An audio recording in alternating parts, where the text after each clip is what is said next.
Donald Trump ofrece un discurso en el Foro Económico de Davos en medio de fuertes críticas a su proteccionismo. Con anterioridad ya se han dado en este encuentro importantes acusaciones mutuas de aislacionismo entre China y los Estados Unidos. Este ha sido solo el último de los capítulos de tensión que viven ambas potencias. Vamos a hablar de todo ello justamente con nuestra corresponsal Julia Muriel Dominsain, que ha estado analizando justamente estas discrepancias entre los Estados Unidos y China, y ya está ahí con nosotros para contárnoslos en directo. Julia, ¿qué tal? Bueno, cuéntanos cuáles son las principales diferencias entre estas dos grandes potencias. Bueno, es un gran cruce de acusaciones entre uno y el otro. Uno le dice al otro, vos sos el proteccionista, y el otro le responde, vos sos más proteccionista. Particularmente el secretario de Comercio de Estados Unidos dijo que cualquier acción proteccionista que pueda tomar Estados Unidos no le llega ni a los talones a lo que hace China, y también los acusó de tener un libre comercio retórico, solamente en lo discursivo. Y por otra parte, un empresario muy importante chino, el segundo operador de comercio electrónico de China, dijo que concretamente ve las medidas restrictivas para entrar al mercado estadounidense. Por otra parte, China dice que Estados Unidos es una amenaza para el comercio global, que no son ellos, sino que es Estados Unidos en este mismo sentido, y la gran duda, ¿no? Lo que queda planteado es, o es America First, América primero, o es comercio multilateral. Esa es la discusión. Estas diferencias, estas críticas, no solo llegan por parte de lo comercial, sino por otras partes. Cuéntanos cuáles serían, Julia. Exactamente. También se ve esta misma disputa, como decimos, de acusaciones cruzadas en lo militar. Acá, en el mar de la China Meridional, ambos se acusan de ser los que están militarizando la región. Y como decimos, se acusan mutuamente a ver quién es el más culpable de esta situación. Pero además, otro dato, en las últimas estrategias militares de seguridad y defensa de Estados Unidos, aparece China mencionado varias veces. Vamos a repasar algunas de ellas. Dicen, es una amenaza, refiriéndose a China, como decimos, es un país competidor, pero dice que tiene prácticas comerciales injustas, lo va acusando de diferentes cosas y aparece muchas veces. Tiene un modelo autoritario, dice también socava el orden internacional, y esto los va a sorprender, dice, es una amenaza mayor que el terrorismo. Lo dice allí mismo en los estudios. Pero ¿por qué le teme a China? Esa es la gran pregunta, porque la realidad es que le va pisando los talones China a Estados Unidos, y hay varios puntos en los cuales tiene para temerle por su gran poder principalmente, pero también porque tiene una estrategia a largo plazo y Estados Unidos no lo tiene. Eso por lo menos afirma el Global Times, que bueno, sacó una nota hablando de esto y también mencionando que hay una nueva ola de sinofobia que se está generando, obviamente, por esta estrategia de Estados Unidos. Aquí vemos un poder nacional que contrasta con China y también que, como decíamos, no tiene estrategia a largo plazo. Así que esta es la situación por el momento, veremos cómo continúa. Justamente veremos continúa, además, después de las palabras de Donald Trump, que hoy hablará en el foro de Davos. Te invito a seguir profundizando justamente en todo ello. Vamos a contactar con el analista internacional Daniel Madrid Morales, que ya está con nosotros en directo. Daniel, ¿qué tal? Buenos días desde Moscú. Bueno, cuéntanos cómo evalúas la estrategia de China, teniendo en cuenta esa creciente en el Producto Interior Bruto y también, sobre todo, por las nuevas medidas de apertura al mercado, criticando ese proteccionismo de Donald Trump. Sí, en efecto, Xi Jinping, el presidente chino, cuando llegó al poder, se puso como meta que en el año 2020 China consiguiese desarrollar lo que él llamó una sociedad moderadamente rica o próspera. La idea es crear una gran clase media, a diferencia de lo que ha pasado en Europa y en Estados Unidos, que esa clase media no sea la que sufra principalmente los problemas de la crisis económica. Y China ha tomado tres grandes medidas en este sentido. Por un lado, quiere reducir el desequilibrio entre la ciudad y el campo. Por otro lado, quiere incrementar el consumo interno. Y el tercer punto principal es, como bien comentabas, la renovación de según qué medidas proteccionistas en el mercado doméstico chino. Lo que pasa aquí es que en este cruce de diálogo entre Estados Unidos y China, Estados Unidos acusa a China de ser proteccionista, China acusa a Estados Unidos de ser proteccionista, y la realidad es que ambos son proteccionistas en cierta medida, y China tampoco se la puede presentar como el gran protector del comercio libre, porque principalmente, por ejemplo, en el sector de los servicios, China es altamente proteccionista. Y hay expertos, como comentábamos recién, que hablan de una nueva ola de sinofobia que recuerda a la ola roja durante la Guerra Fría, ¿no? ¿Qué opina? ¿Cómo lo ve? Este tipo de opinión pública en contra a un enemigo percibido son cíclicas. Comentaba usted lo que pasaba con la Unión Soviética, también pasó con Japón, cuando Japón en los años 70 parecía que iba a superar a Estados Unidos como la principal potencia económica del mundo, se convirtió en el gran enemigo al cual había que atacar desde los medios de comunicación, desde las esferas de influencia. Y ahora parece ser que después de que la Rusia de Putin haya pasado a un segundo plano, ahora el principal enemigo a batir sea China. Y en este sentido, de parte, también habría que matizar esto, ¿no? Es decir, no es que toda la sociedad norteamericana ni toda la clase política norteamericana participe de este proceso de xenofobia, de odio hacia todo lo chino, sino que hay una parte que es minoritaria y reducida de la élite norteamericana y de la sociedad norteamericana que ve en China la principal amenaza para el futuro de Estados Unidos. Y esto también hay que decirlo que pasa en el lado contrario. En China, también en Rusia, hay una minoría de la población que tiene un sentimiento muy crítico hacia Estados Unidos y que llega a este odio parecido que se tiene hacia China. Daniel Madrid, analista internacional, gracias. Julia, estaremos muy atentos a las conclusiones de ese foro económico en Davos y las palabras de Trump. Gracias a ti también. Hay una invitación a una batalla mundial, a un conflicto mundial financiero y militar en el Océano Pacífico, que es constante y que cada vez crece más.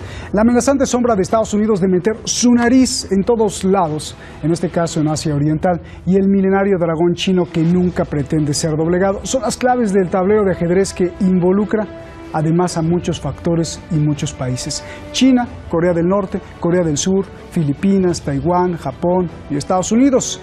¿Qué plan tiene China? ¿Qué está haciendo para prepararse ante la gran tensión que se vive en esa región?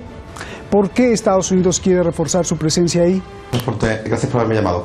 Bueno, la situación del gobierno chino en la actualidad es bastante compleja. Yo me pregunto en qué medida lo que es una actitud propagandística. China tiene serios problemas internos, tiene problemas de sostenibilidad medioambiental, tiene problemas de sostenibilidad del crecimiento económico.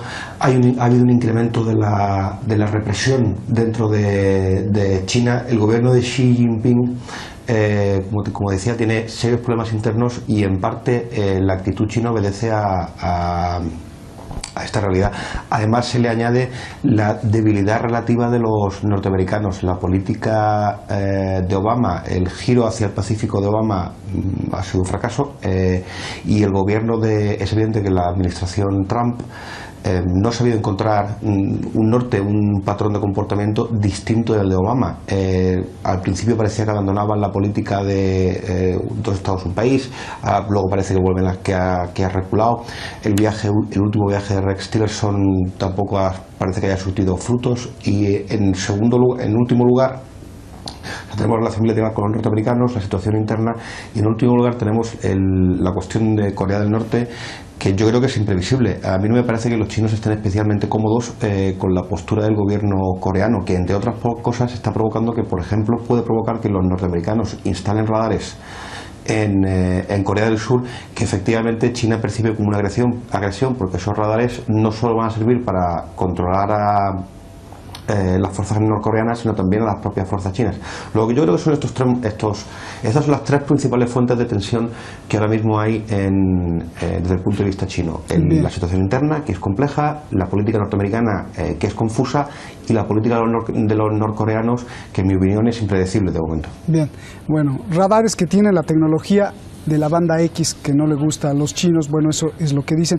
A ver, Danilo, la misma pregunta antes de entrar a ese detalle, ¿por qué China está produciendo cada vez armas más avanzadas? Y David dice que es propaganda, pero incluso CNBC hace 4 horas, NBC acaba de revelar el plan secreto para competir y para eliminar del espacio en la carrera espacial a Estados Unidos. Entonces, ¿será propaganda o no?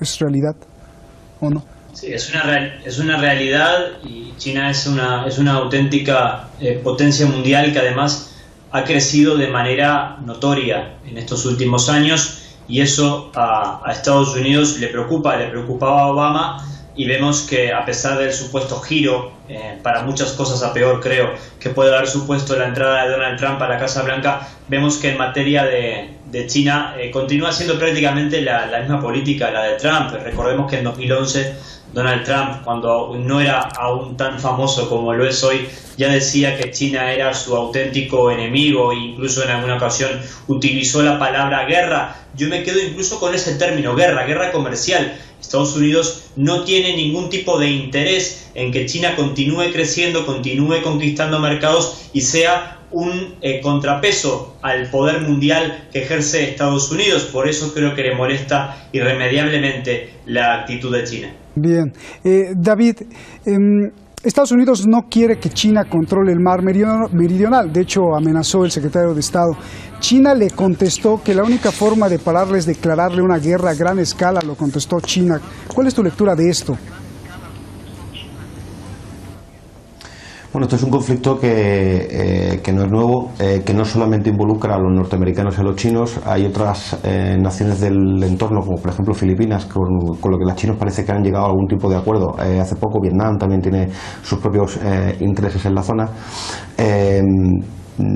Yo creo que, como te decía, la situación ahora mismo es una situación que venimos arrastrando durante los últimos por lo menos 4 o 5 años. Es cierto que hay una relativa... un incremento del activismo chino, pero todo esto hay que poner en el contexto de que el ejército chino es una cosa muy limitada. Por ejemplo, este año de hecho han reducido el gasto en defensa. Y lo que han hecho es redirigirlo del ejército a la armada. China a día de hoy, y esto es que yo creo que es un ejemplo muy significativo, no tiene una armada una Blue Navy Blue Water Navy.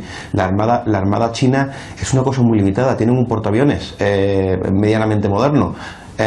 Con lo cual, yo creo que, en primer lugar, la situación no es nueva, se viene arrastrando desde hace tiempo. La relación bilateral entre Estados Unidos y China es más complejo que simplemente la cuestión, digamos, puramente geoestratégica. Hay intereses económicos. La economía china y la norteamericana están íntimamente relacionadas. Y todo esto hay que ponerlo en el contexto de problemas internos chinos, imprevisibilidad de los norteamericanos y una política de la administración, tanto Obama como ahora Trump, completamente desastrosa. Bien. Danilo, quiero que me digas qué hay más detrás, o si tú ves algo más detrás en lo que le estaba diciendo a David. Estados Unidos no quiere que China controle el mar, lo amenaza a Estados Unidos a China. China contesta que la única forma de pararla es declararle una guerra a gran escala. ¿Qué ves en esto? Bueno, precisamente la guerra comercial de la que os hablaba antes, el control del mar de la China meridional es clave para China, también lo es para Estados Unidos, que intenta atentar además contra la soberanía de China en un territorio, en un mar que está en disputa. Lo increíble, lo señalaba recién David, es cómo China ha conseguido rebajar la tensión con otros países de la zona. El caso quizás más próximo puede ser, a nivel temporal, puede ser el de Filipinas, con el que ha habido un cambio de relación.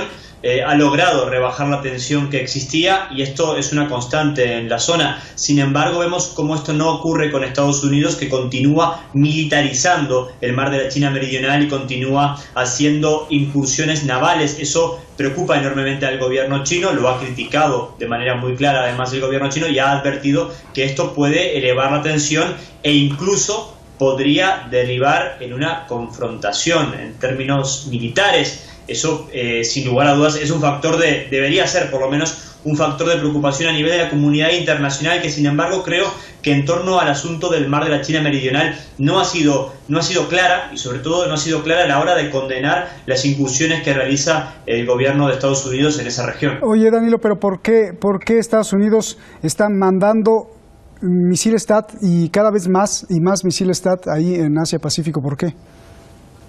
Yo creo que la excusa de Corea del Norte le viene muy bien a Estados Unidos. De hecho, se ha preocupado el gobierno de Donald Trump en las últimas semanas de sobredimensionar la capacidad que supuestamente China puede tener ante Corea del Norte. Recordemos también que no hace muchos días hubo críticas por parte de la prensa oficial de Corea del Norte hacia China por algunas medidas que el gobierno chino había tomado después de las últimas pruebas de misiles que había realizado Corea del Norte. Entonces, claro, creo que esto es en realidad una táctica y una estrategia de Estados Unidos para imponerse en la región. Creo que está mirando a China, creo que también está mirando a Rusia, que son sus verdaderos rivales y que Corea del Norte le vale como la excusa perfecta para meterse allí y para poder meter allí su sistema antimisiles. Un sistema antimisiles, recordemos, que en Corea del Sur, que es donde se va a instalar, levanta todo tipo de críticas por parte de la población local. Han tenido que cambiar la localización porque la gente del lugar donde se iba a instalar estaba radicalmente en contra, tenía miedo de lo que puede derivarse de una instalación de este tipo, y en su nueva zona de instalación tampoco despierta precisamente alegría. Esto, sin embargo, evidentemente al gobierno de Estados Unidos le preocupa más bien muy poco. Corea del Norte es el aliado más importante de China. Esta es una pregunta muy interesante. ¿Hay la posibilidad de que la actitud de Corea del Norte, del líder norcoreano tan valiente, sea una orden de China? Han sido y son unos aliados claros, ¿no? Y creo que Corea del Norte se apoya en muchas de sus actitudes en China. Sin embargo, sí creo que China, ante las decisiones igual más polémicas, por decirlo de alguna manera, por parte de Corea del Norte, ha marcado cierta distancia, sobre todo porque sabe el gobierno chino que Estados Unidos, por ejemplo, está intentando presionarle, utilizar, como decía antes, la excusa de Corea del Norte para actuar en la región. Eso creo que es una cosa que es clara a esta misma hora. También lo es de que China ha exhortado a Estados Unidos a que camine por la vía del diálogo, si es que realmente quiere resolver el conflicto que existe en la península coreana. Lo que ha repetido una y otra vez el gobierno chino, por ejemplo, en torno a este asunto, es que la vía de las sanciones, a la que el gobierno de Estados Unidos, por cierto, es tan proclive a recurrir, no va a solucionar absolutamente nada, tal como no solucionó en cualquiera de los otros lugares donde Estados Unidos ha recurrido a esa vía, la vía de las sanciones. No, evidentemente, en el gobierno de Donald Trump, sino mucho antes, y siempre ha sido un fracaso. Lo está haciendo en el caso de Corea del Norte, donde únicamente está sirviendo para agravar la tensión. Por eso creo que es lógico la apuesta que hace China de mantener una vía abierta, la vía del diálogo. No solucionan nada únicamente por el lado de las sanciones.